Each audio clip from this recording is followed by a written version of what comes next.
하겠습니다.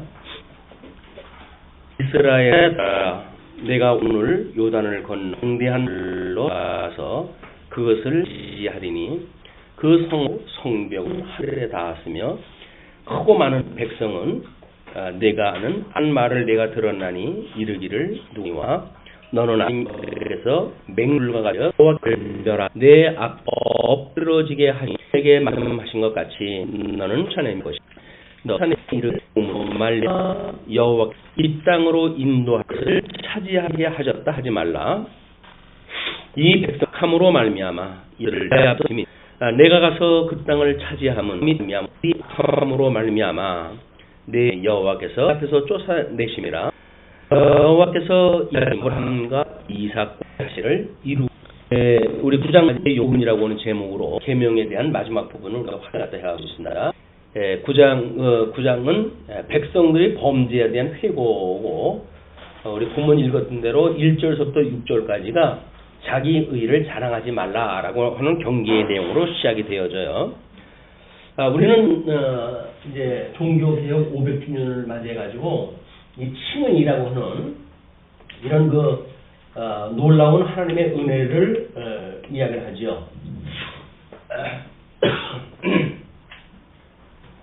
하나님께서 복음에는 의가 나타나서 그래요. 하나님의 의가 나타나서 이게 언약되어진 대로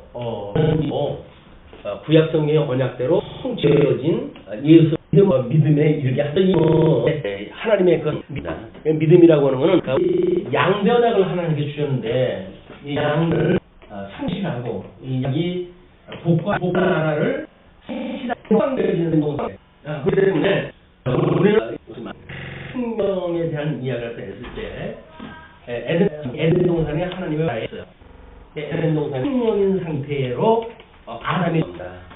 그리고 코에 생기를 불어넣어가지고 내가졌는데 이내가지고 인간의 상태는 영이 죽어가지고 육체가 되어졌다. 이렇게 육체가 되어졌다. 얘는 사람은 사실은 흙덩어리다 그 얘기입니다. 사도 바울은 그거를 공기장이 예를 들어가지고 설명 흙덩어리니까 그런데 육체가 되어졌다. 그래서 우리가 사실인지는 모르겠어요. 기독교 신문에 글을 쓰기를 제가 알고 있는 목사님이 하나님께서 이스라엘 백성들을 가나안 땅에 들어가게 하셨을 때에 남녀노소를 불문하고 다 쳐 죽이라 라고 하는 내가 알고 있는 이해가 안 된다. 어떻게 그렇게 할 수가 있나. 또 어간의 목회 말이 안 되는 거 아니냐라고요. 근데 사람을 죽였다. 이제 사람의 온 주민을 학살을 했다라고 하는 맥락을 시리아 지역에서 인정을 하잖아요. 그런 관찰은 기인 거예요. 이게 인종 청소, 작은 종교적인 성향을 종교가 이적인 건 전부 싹쓸이를 갖다 해버리는 거야. 전부 총으로 해서 쏴 죽이고. 그런데 이 입장에서 보게 되면 저런 공로할 일이 있나? 이렇게 이야기가 되어진단 말이에요. 근데 버젓이 성경에서는 남녀노소를 분별을 하라고 그래요. 그걸 어떻게 이해를 하냐? 만들어 놓은 거야. 아니, 성경이 가는 거죠. 성경을 더 연구를 했으면 좋아. 이런 하나님이라서 아주 못 가지고 많은 일입니다. 그래서 현재 가지고 본다고 하게 되면 엄청난 오말. 그래서 흘고 하고 그 코를 해결했단 말이에요. 생명이라고 하는 것은 살아있는 생명이죠. 살아있는 생명. 그런데 내가 성과 악을 알게 먹으면 죽는다 라고 하는 그런 하나님의 상이 언약으로 하는 결과가 정말 죽어버렸어요. 그 영이 죽어가지고 육도 있고 똑같은 우리 사람입니다. 다만 영으로 존재해요. 근데 하나님께서는 이 생명에 우리 생명이라고 하는 근원이 하나님께서 우리 주보에다 소개하다 해드렸지만 천지를 만드시고 이 천지를 만들었을 때 하나님께서 혼돈하고 공허하며 흑암이 깊음이 있었다 이렇게 이야기를 했어요. 그러면 땅의 상태가 이런 거예요. 천에 대한 상태는 이야기가 없어요. 땅에 대한 이야기를 하면서 이제 하나님께서 빛이 있으라 하며 빛과 어두움을 나누시고 그래서 밤과 낮을 주관케 하셨다 이렇게 이야기합니다. 그 다음에 윗물과 아랫물로 나누시고 둘째 날이에요. 그 셋째 날 물과 무출 나누시고 물의 경계를 정하시고 무채는 씨를 맺는 각종 나무와 초목이 있으라라고 하면 있게 되어졌어요. 그런데 이건 셋째 날까지거든요. 이거 첫째 날, 둘째 날, 셋째 날.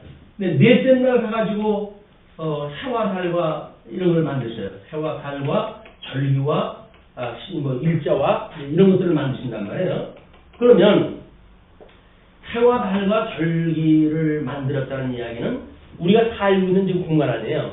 그러니까 시간과 공간과 형상화되어져 있는 이것 상태로 지금 계시되어진 세계예요. 이 셋째 날까지가 하나님의 천상계의 작업이라고 이 섭리라고 이렇게 이야기합니다. 그러니까 천상계의 역사 섭리고 창조 섭리고 그다음에 넷째 날 이후를 천하계라고 이렇게 이제 보는 거예요. 자, 그러면 이렇게 봤을 때 생명은 어디로부터인가, 만물의 근원이 어디로부터인가라고 보게 됐을 때 만물의 이거로부터 되어진 거죠. 근데 재미난 거는 고대 철학자들이 봤던 이 세상의 구성의 요소가 뭔가 염려들 공부를 하다 했어요. 어떤 이게 처음부터 이렇게 많은 게 있는 것이 아니라 뭔가 단순한 것부터 이게 시작이 되어진 것 같은데 그래서 이제 물과 그다음에 빛과 그다음에 흙과 그리고 공기 그런 소설을 이야기가 됐어요. 이것이 우스운 얘기겠지만은 적어도 17세기까지 이게 통용이 됐어요. 17세기까지는 우리 구성 요소가 뭡니까? 라고 했을 때 흙과 물과 빛과 공기로 이해를 철학자들은 그게 이해를 해냈어요. 근데 이 사람들이 왜 그렇게 궁금하다 하니까 여기까지 와고 보니까는 하나님께서 이 빛과 그다음에 물과 그리고 묵혀서 나무가 나게 해가지고 생명의 근원을 삼으셨잖아요. 그러니까는 이 사람들이 성경을 보고 연구했는지 어떤지 모르겠어요. 그러나 빛과 물과 흙이라고 하는 거는 여기서 이야기했던 거고 원인이 같아요. 근데 철학자는 이걸 본 것이 아니라 우리는 넷째 날 이후에 이게 만들어진 세계 아니에요. 이 사람들은 이 해와 달에서 나는 빛을 보고 여기 나눠놨던 이제 물과 무추로 이제 이 공간을 갖다 나누시는 그런 그 일이거나 또는 형상으로 해가지고 각양 치고 그 다음에 이제 식물을 갖다 이런 원리를 가지고 이 사업 소설을 갖다 이제 이야기를 한 거예요. 시대까지 우리는 성경에서 말하기를 태초에 하나님이 천지를 창조했다 이렇게 이야기하잖아요. 오늘 모든 구성 요소가 뭐예요? 태초에 하나님께로부터 시작되어진 거예요. 근데 하나님께서는 태초에 천지를 창조하셨으니까 이 천지를 상대의 지혜 상태가 이랬단 말이에요. 우리들이 봤을 때의 근원 이걸 보여주면 여기 말하는 빛이 맞아요. 물이 맞아요. 묻이 맞아요. 이게 하나님. 이거로부터 모든 다른 만물, 생물의 것들 이걸로 사람이고 지금 생명이 되어진 거 아니에요? 그 생기를 불어넣은 사람에게 되었단 말이에요. 그러니까 우리들은 여기서 봤을 때 이 천지가 이걸로 되어져 있으니까 거기에 이 어떤 하나님이 가지고 계셨던 이 기운이 육체가 생명이 되게 하셨단 말이에요. 그러니까는 우리들이 보는 생명의 근원은 천지를 만드는 이거로부터 생명의 근원이 있어가지고 생명이 되게 하신 거예요. 이거는 지금 이 옛날까지 창조한 것이 생명의 근원이 되어지고 날 이후 이렇게 되어졌잖아요. 천기를 하면서 하나님의 뜻이 하늘에서 이루어진 것처럼 이 땅에서도 이루어지게 해주세요 라고 기도를 딱 하니까 이 천상계의 세계가 천하계로 계시되어지지 않았냐 이렇게 보는 거죠. 또 그럼 이렇게 생각하는 거죠. 인주원을 갖다 받을 때 유전설, 창조설이 우리들하고 사는 영혼이 이미 있다라고 하는 것을 선제설. 그런데 우리 성경신학에서는 선제설을 믿지 아니하고 아담을 하나님의 빛에 만드셨. 그는 아담은 창조를 갖다 하시고 아담 이후의 인생들은 출생을 하게 하셔가지고 이 영혼을 삼으신 거예요. 그러니까는 우리의 영혼은 창조 출생설에 의한 영혼이지 우리가 세상 저 영의 개체로 이렇게 이루어지고 이것이 선제되어져 있던 인생이다. 이걸 잘못 오해하게 되면 무슨 문제가 벌어지느냐면요. 나이 하늘에서 있었어. 그러니 이 땅에서 내가 이러고 저러고 하는 거잖아? 라고 이야기하는 걸로 오해가 되어지는 거예요. 이 선제설은 천국인데 주님께서도 땅에서 매임은 하늘에서도 하느냐 이렇게 이야기를 해가지고 이 창조 출생되어진 인간의 개체가 마치 여기서 개체로 해가지고 다 천국에 존재하는 것처럼 된단 말이에요. 그런데 천상에서 하나님이 뜻을 이루시는 것도 언약 성취를 통해 가지고 일을 갖다 이제 섭리를 해가시거든요. 영원한 언약 성취예요. 이 영원한 언약 성취라고 하는 그런 그 이야기는 나름대로 언약 성취이기 때문에 어떤 시제도 있고 논리도 있고 설명이 필요할 거 아니겠어요? 그러면 우리가 이 창조 출생되어졌던 이런 그 인생들이 여기 개체로 있었다고 한다면 개체로 되어져 있는 것이 아담은 창조되어지고 인생은 아담 이후의 인생들은 출생되어졌단 말이냐? 이렇게 보게 되어지잖아요. 근데 이 선제설이라는 거를 그동안 교회사에서는 이단으로 해가지고 정죄를 했습니다. 아니라는 거예요. 그러면 하나님의 뜻이 하늘에서 이루어진 것처럼 이 땅에서 이루어진다고 그랬는데 그 이루어지는 건 과연 무엇이냐? 이것이 생명이라고 하는 전체의 원리를 모르게 되면 이게 해결이 안 되는 거예요. 그럼 우리들의 이거는 그냥 생명에 대한 이야기가 아니에요. 생명. 연합되어진 주님의 몸된 교회를 이야기했을 때 이제 개인의 성도의 연합을 갖다 이야기하던 이 연합이라고 하는 거니까 이거 영생을 얻었고 이렇게 이야기하는 거예요. 영생을 얻었고 이 영생을 얻었다는 이야기는 한생 그리스도는 예수 그리스도는 예정의 하나님 주체고 그리고 되어지는 거야. 이 대상이 되시는 예수 그리스도는 직접 대상이 되어지고 성도는 그 안에 있는 내용이다. 이렇게 내용 개체가여서 이적성의 창제 전에 이렇게 예되어서 그런 개념이 아니란 말이에요. 같은 생명, 예수 그리스도라고 하는 생명 안에 우리가 예수 형제요 자매요 라고 하는 그런 그 이야기도 혈육적 개념이 아니라 생명, 우리 부모님의 생명으로 만드는 거 아닙니까? 마찬가지로 예수 그리스도로 말미암아 가지고 같은 생명을 가지고 있다. 이거를 한 몸이라고 하는 그 이야기는 이게 하나의 생명이야, 하나의 생명. 그럼 여기 이 하나의 생명을 영원한 세계 속에는 그 영원이라고 설명이 되어져 있지만 계시 세계 속에서는 이거를 이런 어떤 믿음의 수준으로도 구분이 되어지고 또는 의법으로도 구분이 되어지고 다양한 시간과 공간과 형상의 방법을 통해서 계시가 되어진 거예요. 이런 걸 우리가 어떻게 이해하는가를 잘못 이해하게 되면 나는 하늘에서 이게 개체가 있었어. 그렇기 때문에 지금 이 세상에 가지고 달라지거나 나고 해. 하나님께서 이 자유를 주셨는데 그 자유를 우리의 어떤 그 자유로 삼는 철저하게 이 세계에 살아가는 창조되어진 인생은 창조 출생되어진 대로 인생의 여정을 우리가 살아가요. 구원의 서정도 마찬가지로 여기서 소명으로부터 이런 영혼을 갖게 되어지는 거지. 이 땅에서 예정론은 잘못되어지는 예정론이에요. 그걸 오해를 하게 되면 우리는 모든 결정이 때에 따라 이미 기계 때문에 동양에서 말하는 것처럼 이런 예정론이 아니다. 그런 오해를 하게 되면 여기 동양이 어떤 우능론에 빠지거나 그렇지는 않습니다. 하나님의 철당을 주시는 섭리로 끝없이 우리가 하나님 앞에 창조 전에 예정되어진 걸 믿으면서도 하나님 앞에 우리의 믿음을 구해야 될 이유가 여기에 있는 거예요.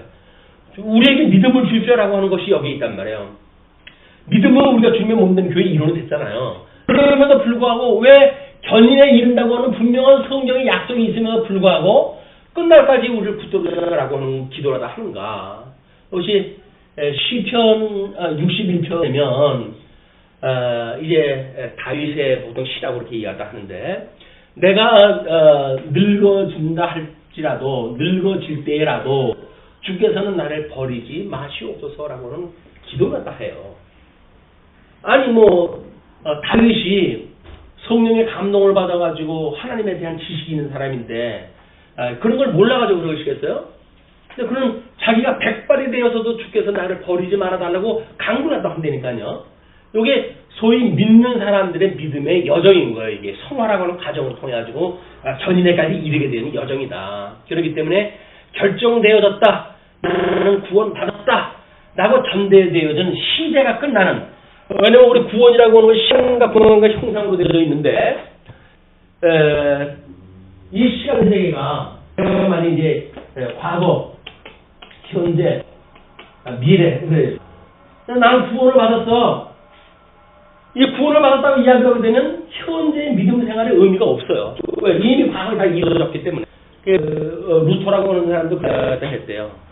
구원을 받았다고 정상적인 기독인이라.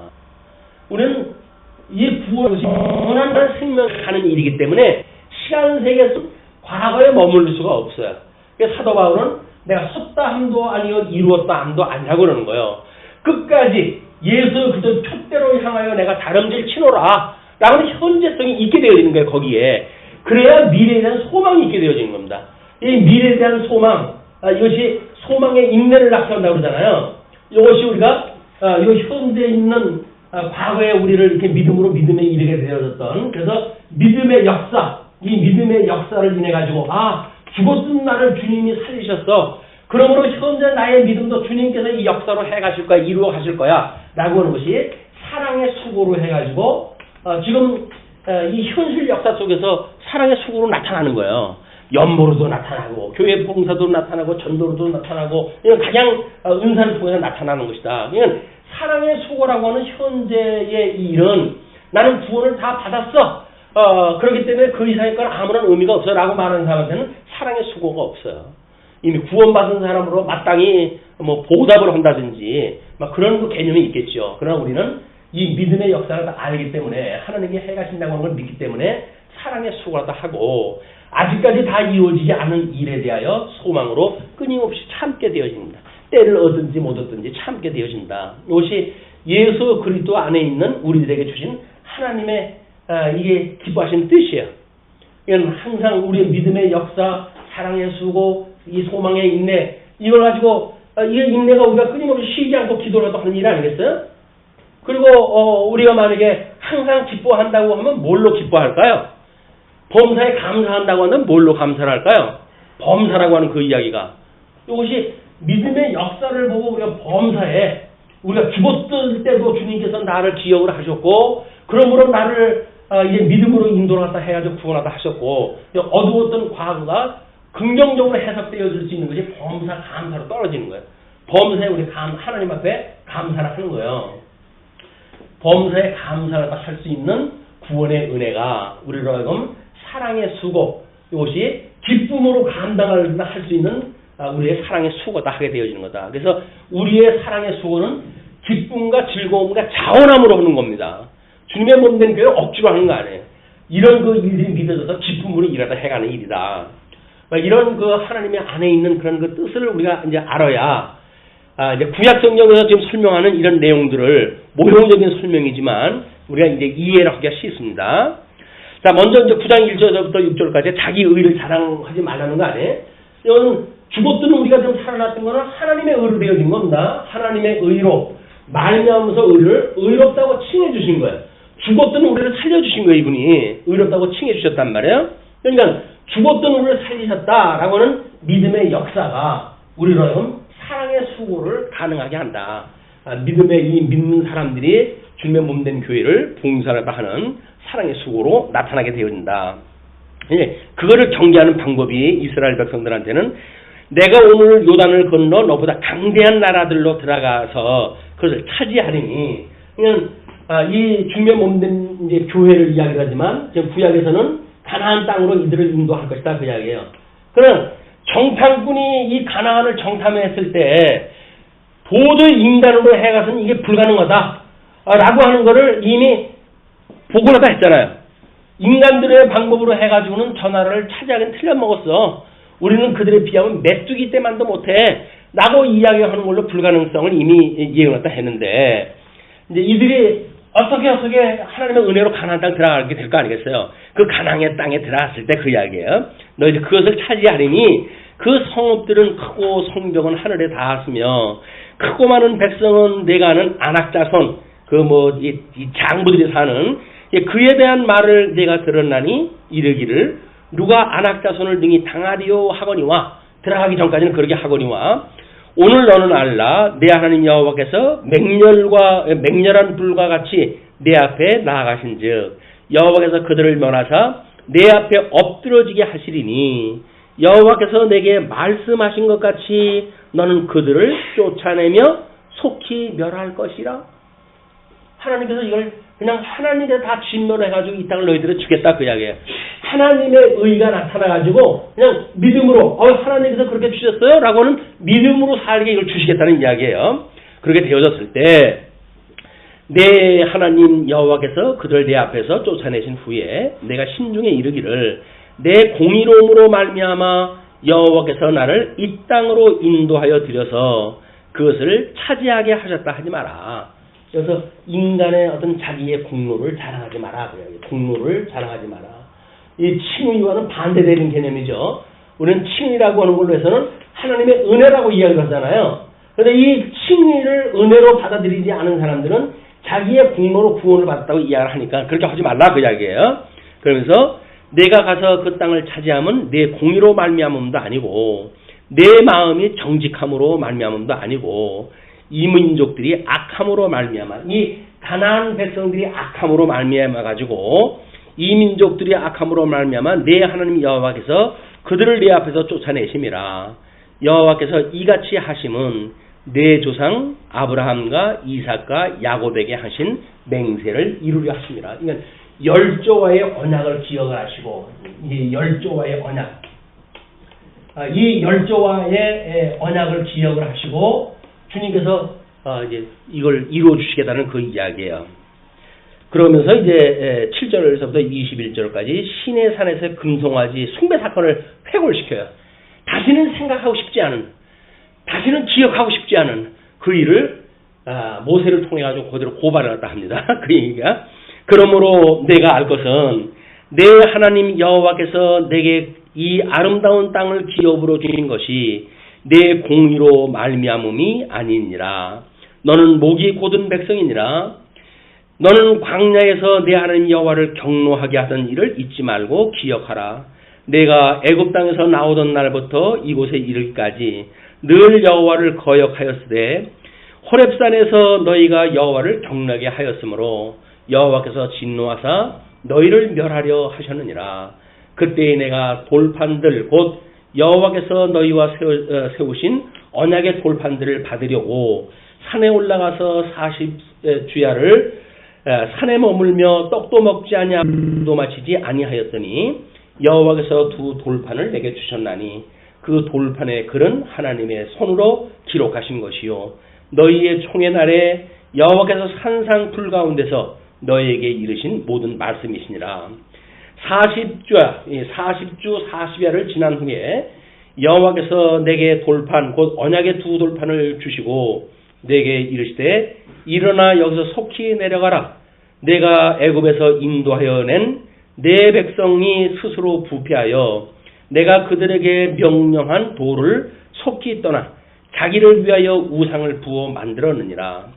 여호와께서 또 내게 말씀하여 이르시되 내가 이 백성을 보았노라. 보라, 이는 목이 곧은 백성이라. 나를 막지 말라. 내가 그들을 멸하여 그들의 이름을 천하에서 없애고 너를 그들보다 강대한 나라가 되게 하리라 하시기로 내가 돌이켜 산에서 내려오는데 산에는 불이 붙었고 언약의 두 돌판은 내 두 손에 있었느니라. 예, 그러면서 지금 그 21절까지 이제 이야기가 계속이 되어지는데요. 내가 본즉 너희가 너희의 하나님 여호와께 범죄하여 자기를 위하여 송아지를 부어 만들어서 여호와께서 명령하신 돌을 빨리 떠났기로 내가 그 두 돌판을 내 두 손으로 들어 던져 너희의 목전에서 깨뜨렸노라. 그리고 내가 전과 같이 40주 40날을 여호와 앞에 엎드려서 떡도 먹지 아니하고 물도 마시지 아니하였으니 이는 너희가 여호와의 목전에 악을 행하여 그를 경노하게 하여 크게 죄를 지었음이니라. 여호와께서 심히 분노하사 너희를 멸하려 하셨으므로 내가 두려워하였노라. 그러나 여호와께서 그때에도 내 말을 들으셨고 여호와께서 또 아론에게 진노하사 그를 멸하려 하셨으므로 내가 그때에도 아론을 위하여 기도하고 너희의 죄 곧 너희가 만든 송아지를 가져다가 불살라 찌고 티끌같이 가늘게 갈아 그 가루를 산에서 흘러내리는 시내에 뿌렸느니라. 그 기억하기 싫었던 광야 사건에 대한 걸 회고하다 하는 거예요. 우리는 첫 번째 돌판에 대한 거는 율례와 규례와 법도가 포함되어 있다고 그랬어요. 근데 우리 양변약을 지었다고 했던 이 양변약에 대한 이야기가 첫 번째 돌판에 대한 이야기야. 첫 번째 돌판에 대한 것이 여기에 되면 복과 나라가 있듯이 거기에는 율례와 규례와 법도 하나님을 섬기는 법이나 또는 사람들끼리 살아가는 법이나 이런 것들이 다 포함되어져 있는 거였었는데 그거를 하나님께서 불순종으로 인해 가지고 이를 내쫓아 버렸잖아요. 그것이 첫 번째 돌판을 깨뜨려 버리는 그런 그 이야기예요. 그리고 두 번째 돌판을 준 것이 뭐냐면 이들을 추방하기 전에 하나님께서 은혜 언약을 인해 가지고 물론 우리 원시 복음으로 해가지고 창세기 3장 15절을 이야기를 하지만 이 은혜 언약은 이제 그 은혜 언약을 예표적으로 보여주는 사건이 뭐냐면 가죽옷을 해입혀서 내쫓는 사건이었어요. 그 내쫓혀가지고 결국 이스라엘 백성들이 피 흘림의 제사를 드리는가 드리지 않는가에 대한 이 하나님의 은혜의 섭리를 깨닫고 믿음의 역사가 시작이 되어지는 겁니다. 이렇게 했을 때 이걸 두 번째 돌판이고 이걸 첫 번째 돌판이라고 이렇게 이야기합니다. 첫 번째 돌판을 주었다가 이거를 상실하게 되어진 거를 깨뜨려 버린 거고 그 다음에 두 번째 돌판으로 해가지고 어떻게 이제 은혜 언약을 인해 가지고 너희들이 살아가는지 이게는 이쪽에 들어가는 것이 너희 공로로 살아가는 것이 아무것도 없고 오직 하나님의 은혜로 살아가는 거야 라고 하는 것을 이야기한 것이 두 돌판에 대한 이야기예요. 그러니까 두 돌판의 이야기는 두 번째 돌판은 철저하게 규례로만 되어져 있어요. 이 두 번째에 대한 건 규례로만 되어져 있어요. 규례. 그래서 이제 뭐 제사장의 규례라든가 제사의 규례라든가 또는 이 선민들에 대한 그런 규례로 쭉 되어져 있어가지고 어떻게 하나님의 은혜로 살아가는 걸 깨닫게 하시는 걸로 두 번째 돌판을 쳤다.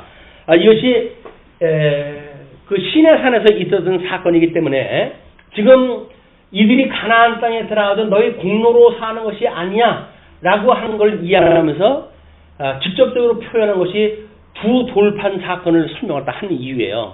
이 두 돌판은 첫 번째 돌판이 하나님의 양대 언약에 대한 거라고 한다면 그 다음에 그 두 번째 돌판을 깨뜨린 것이 양대 언약을 상실하는 것이고 그 다음에 두 번째 돌판으로 은혜를 입고 살아가는 것이 은혜 언약에 대한 것이다. 이 은혜 언약은 철저하게 규례로 되어져 있어가지고 우리 예수 그리스도의 대속의 은혜로 구원을 받는 섭리가 잘 설명이 되어져 있는 거야. 우리 가나안 땅 들어가지고 사는 사람들한테 너희들이 살아가는 것이 은혜인 것을 너희는 잊지 마라. 이거를 교육하는 방법으로 해가지고 이것보다 좋은 원형의 방법이 없어요. 왜냐면 하나님의 모든 이 예정을 이루는 모든 섭리가 이 양대 언약을 통해 가지고 섭리해 가시는 이거기 때문에 그렇습니다. 모든 그 언약을 이루어 가시는 비밀이 여기에 다 있어요. 그래서 이제 이거를 이스라엘 백성들한테는 아브라함과 이삭과 야곱에게 주었던 언약을 내가 기억함이야라고 이야기를 하잖아요. 열조와의 언약도 왜 그 구분을 갖다 이야기하셨을까? 하나님께서 아브라함은 이 열국의 아비가 되어진다 그랬잖아요. 이 열국의 아비. 이 열국의 아비라고 하는 건 뭐예요? 택함을 받은 백성뿐만 아니라 모든 그 아들이 포함되어져 있는 열국의 아비가 되어지고 여기서 아브라함이 이삭과 이스마엘을 낳게 되어지는데 몸으로 난 자식이 아니라 언약으로 말미암은 아들이어야 되고 그 다음에 이 이삭이 야곱과 에서를 낳게 돼요. 근데 이 야곱은 이미 차자임에도 불구하고 복중에 있었을 때 하나님께서 이를 사랑하심으로 해가지고 이게 되어지잖아요. 사랑하시는 야곱으로 인해 가지고 사랑하심으로 이 열조와의 언약이 구체화되어지는 거야. 이것도 아담에게 주어졌던 언약을 세분화되어서 설명하는 방식이었기 때문에 시간과 공간과 현상 세계 속에서 살아가는 하나님의 계시를 이해했을 때는 이걸 구분해가지고 이해를 해야 돼. 열조야. 뭐 아브라함의 다 언약이 단순 반복 계승되어진 게 아닙니다. 아브라함의 언약이 단순 반복으로 이삭에 계승되어진 게 아니고 이삭의 언약이 단순 반복으로 야곱에 계승되어진 게 아니다. 만약에 이삭의 단순 반복되어졌다고 한다면 이삭 안에 있는 쌍태가 야곱과 에서가 공통적으로 구원을 받아야지. 누구는 망하고 누구는 이게 흥하게 되어집니까? 누구는 사랑하고 누구는 미워합니까? 왜 그럴까요? 요게 우리 하나님의 양대 언약을 주셨고 은혜 언약을 줄 사람이 누구이고 이삭으로 인해 가지고 언약으로 말미암은 아들이 누구이고 그 다음에 열구가 아비가 되어져서 하나님의 택자와 불택자 모두를 섭리하시는 이 역사 섭리로 되어졌다는 거예요. 우리가 이 자칫 이 논리를 빼뜨리게 되면 또는 이걸 무시하게 되어지게 되면 하나님께서 아브라함에게 언약을 했고 열조에 언약을 했고 그 열조가 단순 반복되어진다고 한다면 이스라엘 나라는 불택자가 있으면 안 돼요. 망하면 안 돼요. 다 구원을 받아야 돼요. 하나님께서 언약을 줬는데 언약대로 안 되면 어떡해요. 근데 언약을 했는데 왜 이스라엘 백성들이 어떤 사람은 회복에 참여하고 어떤 사람은 안 됩니까? 그 이야기는 이게 열조의 언약이라고 하는 건 단순 반복이 아니라 저 양대 언약과 행위 언약과 은혜 언약을 구분했던 방법이기 때문에 열조와의 이 언약을 기억했다라고 이야기를 하는 겁니다. 이스라엘 백성들이 광야 40년 동안 전 세대는 다 하나님께서 멸하시고 새 세대로 해가지고 가나안 땅을 인도하시는데 요에 구습을 가지고 있던 사람들을 다 하나님께서 멸하시고 하나님의 은혜로 되어졌다고 하는 걸 깨닫게 하시는 섭리가 여기에 있는 겁니다. 다만 선세대는 구원의 역사를 기억하는 도구가 될 뿐이에요. 우리가 그 기억을 하고 그리고 새로운 세대에 들어가게 되어지는 걸 보게 됩니다. 그러니까 지금 그 신명기의 그 어떤 역사 섭리를 갖다 그렇게 한 내용들은 나름대로 이 하나님의 언약을 기억시키는 구체화해가지고 기억시키는데 그 의미가 있었다. 다음에 그 25절로 29절을 보시게 되면 백성을 위한 자신의 기도 회고가 있게 되어져요. 백성을 위한 자신의 기도가 어떠했는지 그때 여호와께서 너희를 멸하겠다 하셨으므로 내가 여전히 40주 40야를 여호와 앞에 엎드리고 우리 예수 때의 대속을 갖다 보여주는 그런 거 기도이기도 하죠. 또는 성령께서 우리는 마땅히 빌바를 알지 못하지만 우리의 그 빌바를 구하신다고 하는 우리를 위한 대속의 기도를 우리가 볼 수가 있는 겁니다. 끊임없이 우리는 하나님의 이런 섭리와 하나님의 그런 관심과 사랑과 이걸로 오늘 우리가 살아가는 거지 우리들이 그 잘나빠진 조건 가지고 되어진 게 아무것도 없다. 이걸 잃어버리면 사실 기독교가 아니에요. 공로를 말하는 건 기독교가 아닙니다. 철저하게 은혜를 말하는 사람들이 기독교 성도예요. 자, 그렇게 해서 여호와께 간구하여 이르되 주 여호와여 주께서 큰 위엄으로 속량하시고 강한 손으로 애굽에서 인도하여 내신 주의 백성 곧 주의 기업을 멸하지 마옵소서. 하나님 양대 언약을 갖다 했을 때 하나님께서 그 복과 나라를 언약을 갖다 하셨는데 그 나라를 멸하면 어떻게 됩니까? 하나님의 말씀 말마다나 쓸어버린다고 해가지고 하나님께서 더 강한 나라를 만드실 수 있겠죠. 그러나 하나님의 그 언약이 열조의 언약을 인해 가지고 애굽에서 다시 출애굽이라고 하는 물를 수 없는 하나님의 섭리를 깨달았던 이런 거를 무시할 수가 없습니다. 그 이야기예요. 그래서 우리 웨스트민스터 신앙고백에 10계명의 서문이 무엇이냐를 꼭 물어봐요. 그 답이 있어요. 우리 10계명의 서문은 무엇이뇨? 라고 이야기해요. 그래서 그 출애굽기 19장 2절인가요? 그 말씀을 인해 가지고 하나님은 열조와의 언약을 기억을 하시고 애굽의 종노릇을 하던 너희들을 불러낸 여호와로라. 이거를 기억하라. 라고 하는 서문이란 말이야. 10계명에 대한 모든 법을 기억하는데 중요한 것이 뭐냐면 인도하신 분이 누구이신가? 이 죄 중에서 구원하신 분이 누구인가? 이것이 하나님의 은혜로 되어져 있다고 하는 걸 대전제로 해놔요.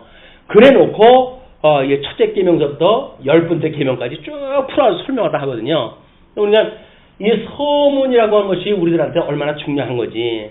하나님의 언약을 인하여서 우리를 이렇게 은혜로 여기에 이론이 되게 하셨구나. 성도가 구원을 받았다고 하는 건 말할 수 없는 은혜예요. 어떤 것하고도 바꿀 수가 없는 은혜입니다. 어떤 것하고도 바꿀 수 없는 은혜예요. 그렇기 때문에 주님의 몸된 교회 생활을 하다가 아무런 어떠한 원망거리가 있든 어떻든지 간에 이 은혜와 바꾼다는 이야기는 미련한 짓이에요. 미련한 짓. 우리가 은혜를 놓치는 것, 은혜를 잊어버리는 것은 천금을 주고도 살 수 없는 걸 놓치는 일이다. 세상에 아마 1억만 얻는다고 하더라도 죽인다고 덤벼들 거려. 그런데 우리는 스스로 가지고 있는 천금이 넘는 이런 은혜를 소홀히 여길 때가 얼마나 많은지 몰라요. 왜 그럴까요? 은혜가 은혜로 여기질 않기 때문에. 그거를 현재 신학자들은 싸구려 이 은혜다 이렇게 이야기를 하는 거예요. 그냥 나는 아무런 공로 없이 우리 주님께서 우리를 구원하셨어요 라고 하는 그거를 싸구려 복음으로 이해를 하게 되면 너나 나나 다 구원받는 거 그냥 나도 끼워서 준 거야 라고 이야기했을 적에는 주도적인 자기의 은혜가 아닌 거예요. 덤으로 얹혀가는 은혜란 말이에요. 이게 우리가 하나님의 은혜를 어떻게 값진 은혜로 이해를 하는가. 우리 예수님은 천하보다도 귀한 것이 우리 영혼이라고 이야기를 합니다. 죽었던 우리의 영혼을 우리 주님이 살려주셨어요. 그러면 천하보다도 귀하게 여기신 거 아닙니까? 주님께서는 우리를 천하보다도 귀하다고 여겨주시는데 우리는 내가 인생이 별겁니까? 왜 주님께서 나를 살려줘가지고 이 고생을 갖다 하게 합니까? 이렇게 해가지고 예수님을 떠난다? 견인에 이르지 못한다? 이럴 사람 아무도 없어요. 그 교리를 제대로 알고는 그럴 사람이 없는 거예요. 근데 왜 우리가 이 주님의 몸된 교회 안에서 삶이 그렇게 이 은혜의 감격을 가지고 살아가지 못하고 여전히 의무적으로 형식적으로 경건의 모양은 있으나 그러고 살아갈까요? 이 은혜에 대한 진술을 우리가 맛을 못 보기 때문에 그렇다. 우리 세상에서 우리의 생각 세계로부터 우리의 숨 쉬는 것까지 하나님의 은혜가 아니면 아니라고 하는 걸 우리가 수없이 하나님의 절대 주권을 이야기할 때 이야기를 하잖아요. 너희들이 숨 쉬는 거 내가 숨쉬게 하는 거야. 내가 생명과 호흡을 주장하시는 하나님이야. 라고 하는 걸 우리한테 알려주신단 말이에요. 우리가 귀가 열렸으면 이걸 들을 거 아니겠어요. 생명과 우리 호흡을 주장하시는 하나님, 오늘도 저를 있게 하셨으니 감사합니다. 라고 해가지고 그 은혜를 우리가 노래를 해야 될 텐데, 그런 은혜를 노래하기는 그냥 불쌍한 어머니 왜 나를 낳으셨나요? 해가지고, 소경 가수 누구예요? 그 사람처럼 낮은 부모님이랑 원망하고, 이렇게 살아가는 거는 이 싸구려 복음 때문에 만들어진 기독교 비극이다. 많은 사람이 구원을 받은 것처럼 생각이 드니까 우리가 또 혹시 그럴 수도 있어요. 그러나 우리 예수님이 하나님이 당신의 구원에 대한 것을 예표적으로 실체적인 그 아담의 언약을 보여준 것이 언제예요? 노아의 언약으로 해가지고 보여준 사건이 이 노아의 방주 사건으로. 노아의 방주 사건으로 구원받은 사람이 달랑 8식구입니다. 수많은 사람들이 구원에 참여 못해요. 그걸 달랑 8식구만 구원했다 했거든요. 근데 우리는 옆을 봐도 앞을 봐도 전부 교인들이잖아요.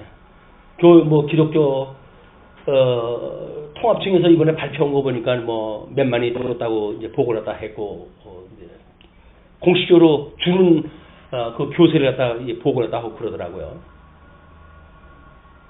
그렇지만 아직도 차고 넘치잖아요. 교회가 가기 싫으면 다른 교회 가면 되잖아요. 그죠? 왜? 교회가 한 주 건너 있는데 뭐 문제가 있어요? 그냥 교회에 권징이 없어졌다는 이야기가 바로 그런 문제예요. 권징이 없었다는 이야기는 당신은 그렇게 예수 믿는 거 아니에요? 라고 해가지고 장로님이 권징만 해보십시오. 이런 교회가 있어? 여기 아니면 교회 없나? 보란듯이 옆에 교회로 갈 거예요.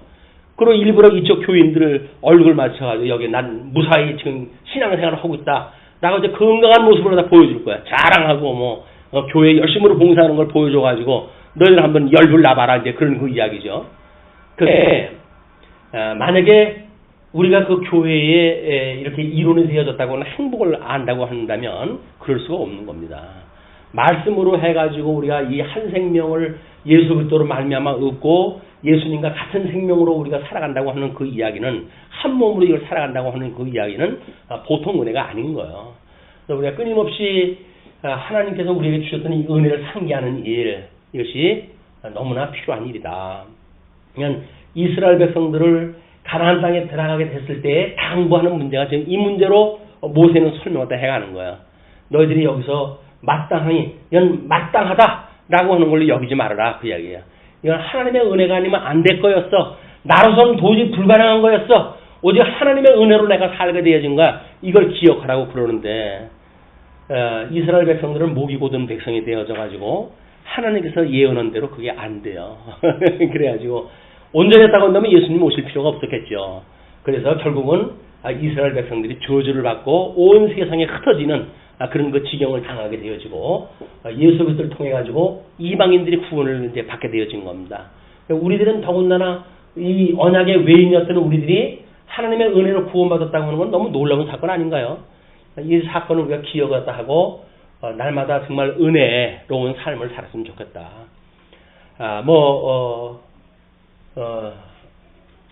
세상 종말에 내가 너에게 믿음을 보겠느냐 이렇게 이야기를 합니다. 말세의 증세가 사람들이 믿는다고 하면 믿지를 않는 거예요. 경건의 모양은 있지만 사실은 하나님의 이 은혜로 되어졌다고 하는 것을 고백하며 사는 사람이 별반 없는 시대가 말세의 징표입니다. 우리는 더욱 그러면 그럴수록 하나님의 은혜를 기억하고 내가 이 자리에 있는 것이 하나님의 은혜입니다. 그래서 비록 우리들이 힘들고 어려운 현장이라 할지라도 하나님이 나로 하여금 나되게 하시기 위한 하나님의 섭리였습니다. 라고 만들어져야 우리는 그 현장 속에서 하나님을 찬양하는 이 신앙생활이 가능한 거예요.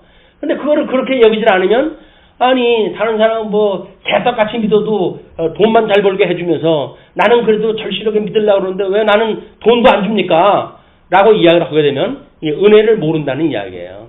은혜를 깨닫는 사람은 돈 몇 푼 되는 돈 때문에 평가를 갖다 하지는 않습니다. 돈 몇 푼 안 되는 그런 일로 인해 가지고 하나님의 은혜의 섭리를 부정하지 않는단 말이에요. 다 은혜의 섭리를 부정하는 건 뭐예요? 갖고 있는 형편의 문제거든요.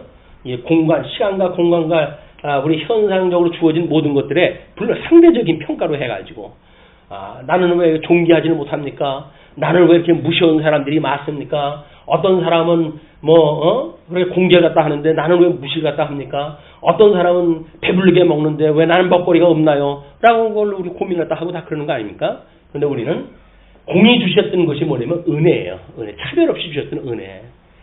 차별 없이 주시는 은혜를 가지고 우리 감사를 해야지. 차별이 있는 현상의 문제를 가지고 불만한다는 이야기는 본질의 세계를 놓치고 있는 거다.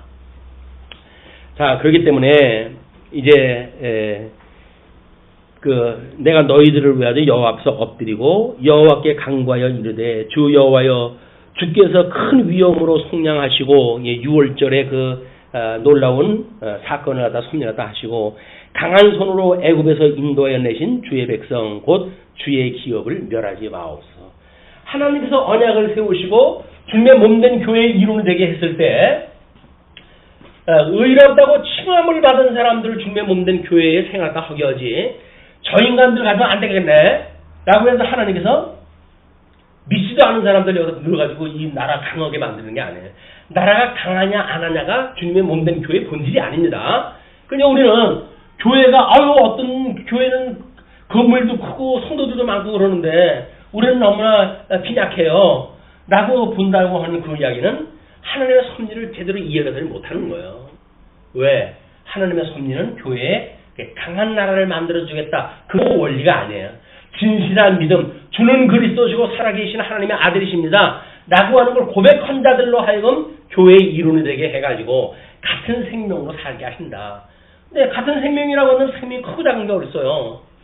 생명은 다 똑같은 거지. 근데 이 생명을 크기로 본다는 이야기는 뭐예요? 시간과 공간과 형상화되어지는 현상 속에 있는, 거기에 길들여져 있는 우리들의 이성 판단을 보기 때문에 그러는 겁니다. 그러나 하나님의 은혜를 깨닫고 신령한 세계의 안목으로 보게 되어지게 되면 그냥 큰 교회나 작은 교회나 똑같은 교회예요. 주님의 몸된 교회.